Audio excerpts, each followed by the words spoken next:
तो एयरफोर्स नलायक है। 1, 2, 3 और ये 4। एयरफोर्स नलायक है क्योंकि जब पाकिस्तान हमला कर रहा था तो ये लोग सो रहे थे एयरफोर्स पर।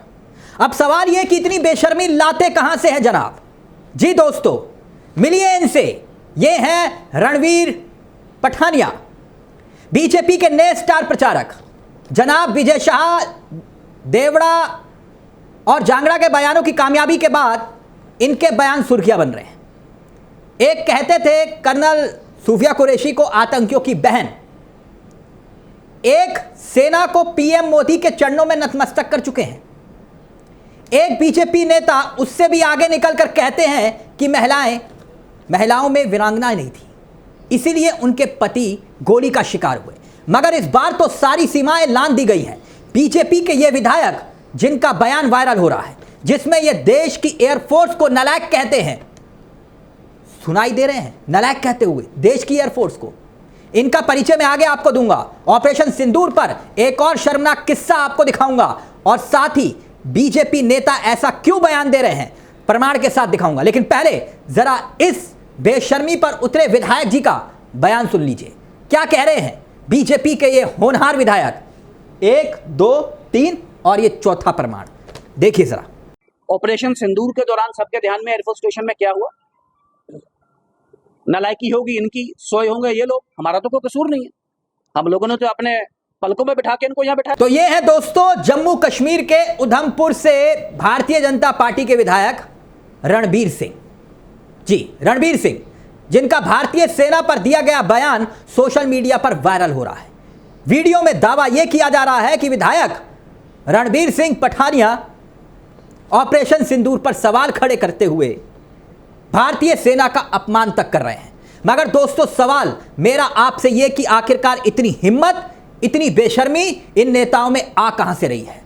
यह पहली बार नहीं है जब भाजपाई नेता मोदी जी की शान में कसीदे गढ़ते गढ़ते सेना का यूं अपमान करने पर तुल गए हों। इससे पहले बीजेपी के मंत्री विजय शाह कहते हैं कर्नल सूफिया आतंकियों की बहन है। फिर मध्य प्रदेश के डिप्टी सीएम जगदीश देवड़ा कहते हैं पूरे देश, पूरी सेना नरेंद्र मोदी जी की चरणों में नतमस्तक है। फिर बीजेपी के सांसद रामचंद्र जांगड़ा कहते हैं वो महिलाएं, उनमें वीरांगना नहीं थी, इसीलिए उनके पति को उनके सामने मार दिया गया। यानी बीजेपी नेताओं की यह फहरिस्त खत्म होने का नाम नहीं ले रही। ऐसी ओछी बातें विधायक खुद कह रहे हैं। ऑपरेशन सिंदूर के दौरान सबके ध्यान में है कि एयरफोर्स स्टेशन में क्या हुआ। नालायकी होगी इनकी, सोए हुए होंगे ये लोग। बताइए, बीजेपी विधायक वायुसेना को ही नालायक कह रहे हैं। अब यकीन मानिए, जैसे विजय शाह का कुछ नहीं हुआ, देवड़ा का कुछ नहीं हुआ, जांगड़ा का कुछ नहीं हुआ, वैसे ही रणवीर का भी कुछ नहीं होगा दोस्तों, ये तय मानिए। देखिए, कांग्रेस एक बार फिर से मैदान में आ चुकी है। रणवीर की बर्खास्तगी की मांग की जा रही है, लेकिन पर्दे के पीछे क्या कुछ चल रहा है सबूत के साथ, प्रमाण के साथ आपको दिखाऊंगा। लेकिन पहले सुनिए कांग्रेस कैसे आक्रामक हो रही है। तो ये आरएस पठानिया जी आते हैं और मीडिया को संबोधित करते हैं और कहते हैं कि वायुसेना नालायक है। इसलिए नालायक है कि उधमपुर एयरबेस पर जब पाकिस्तान हमला कर रहा था तो वायुसेना सो रही थी और अपनी नालायकी में वो हमला हो जाने दिया। बकायदा मीडिया से बोलते हैं और कहते हैं, धमकी देते हैं वायुसेना को कि वायुसेना के खिलाफ प्रदर्शन किया जाएगा कि ऐसा कैसे हो गया कि आपकी नालायकी में तो यहां उधमपुर एयरबेस पर इतनी घटना घट गई। मोदी जी चुप हैं। लेकिन दोस्तों, यह हो क्यों रहा है? बीजेपी नेता एक के बाद एक बयान क्यों दे रहे हैं? क्या आपने कभी सोचा? इसका प्रमाण अब आपके सामने होगा। कुछ पोस्टर आपके सामने मैं रख रहा हूं, एक के बाद एक पोस्टर होंगे, देखिएगा। सबसे पहले बिहार का यह पोस्टर देखिए। बिहार में इस तरह के पोस्टर लगे हैं। मोदी जी का रोड शो, और रोड शो से पहले पीएम मोदी के पोस्टर लगते हैं जिसमें ऑपरेशन सिंदूर, सिंदूर की ललकार, सेना की जय जयकार, भारत के यशस्वी प्रधानमंत्री नरेंद्र मोदी जी का हार्दिक अभिनंदन एवं स्वागत। सोचिए दोस्तों, सिंदूर का जिक्र है लेकिन सेना के किसी अधिकारी का जिक्र नहीं है। यहां पर लिखा है, पोस्टर में लिखा है सेना की जय जयकार, लेकिन चेहरा है मोदी जी का।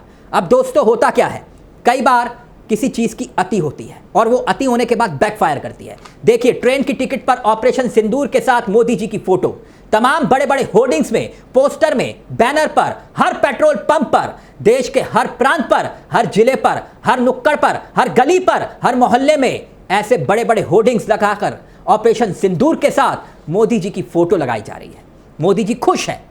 वैसे तो कई बटालियन पर, किसी भारत की सीमा पर खड़े होकर भारत की रक्षा के लिए वर्दी नहीं पहनी मोदी जी ने। सिर्फ फोटो ऑफ के लिए सेना की वर्दी के साथ मोदी जी की तस्वीरें इन दिनों हर चौराहे पर बीजेपी के नेता या तो लगा रहे हैं या फिर आपके व्हाट्सएप पर भेज रहे हैं, व्हाट्सएप ग्रुप पर।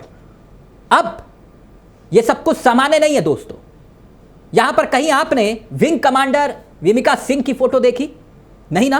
किसी होल्डिंग पे, किसी पोस्टर पर सिर्फ मोदी जी की। क्या आपने कहीं कर्नल सोफिया कुरैशी की फोटो या तस्वीर देखी? नहीं ना। इन पोस्टर में कहीं भी हमारी जल, थल, वायु सेना के चीफ की कोई फोटो देखी आपने? नहीं ना। सिर्फ मोदी जी की फोटो आपको दिखाई दे रही होगी।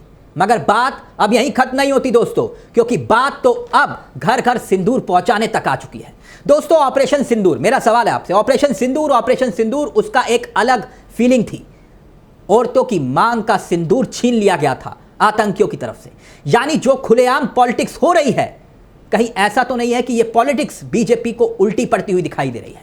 जो बीजेपी नेता इस तरह का बयान दे रहे हैं और जनता अब समझ रही है कि हो क्या रहा है। दोस्तों, देश भर में बीजेपी कार्यक्रम चला रही है जहां पर वो घर घर जाकर सिंदूर भेजेगी।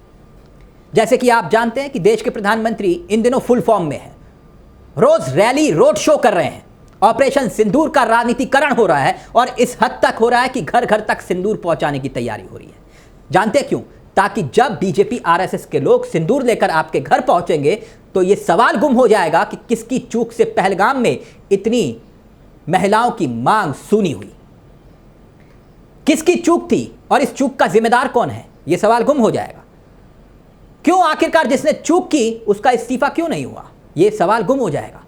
सिंदूर की आड़ में ये तमाम सवाल गुम हो जाएंगे कि ऑपरेशन से पहले पाकिस्तान को सूचना या चेतावनी देने के बाद हमें जो नुकसान हुआ उसका जिम्मेदार कौन है और उस शख्स का इस्तीफा कब होगा। ताकि यह सवाल गुम हो जाए दोस्तों कि ट्रंप और ट्रेड के दबाव में सिंदूर का सौदा कहीं हुआ तो नहीं। और यह सवाल पूछेगा कौन? सेना की वर्दी और मांग के सिंदूर का इस्तेमाल क्या नरेंद्र मोदी जी कर रहे हैं? लेकिन सवाल अगर होगा भी तो इसका जवाब नहीं मिलेगा। कहने वाले तो कह रहे हैं कि जिस डिब्बी में सिंदूर जाएगा घर घर तक, उसमें भी नरेंद्र मोदी की फोटो चिपकेगी। क्योंकि कोरोना के सर्टिफिकेट में आपने फोटो देखी, मोदी जी ने छपवाई। रेल के टिकट पर सेना के परिवार से फूल तक बरसवाए। तो फिर सिंदूर के डिब्बे पर मोदी जी क्यों नहीं? आप हैरान मत होइएगा। वैसे तो कल तक ये विजय शाह था, जांगड़ा थे, और अब रणदीप। मैंने कहा ना, ये चार चेहरे ही सिर्फ काफी नहीं है। 1, 2, 3 और 4 ऐसे कई चेहरे जो पीएम मोदी का गुणगान करते करते सेना का अपमान कर रहे हैं। और बीजेपी आला कमान कुछ नहीं कह रहा, ना नोटिस ना चेतावनी। यानी मानिए ये बीजेपी विधायक रणवीर सिंह पठानिया जो कहते हैं एयरफोर्स नालायक है, क्योंकि जब पाकिस्तान हमला कर रहा था तो ये लोग सो रहे थे। ये सब हो रहा है लेकिन नरेंद्र मोदी जी खामोश हैं, अमित शाह जी खामोश हैं, नड्डा जी खामोश हैं। मगर ये बयान अगर कांग्रेस के किसी नेता या विपक्ष के किसी नेता ने दिया होता तो आज जानते हैं क्या होता?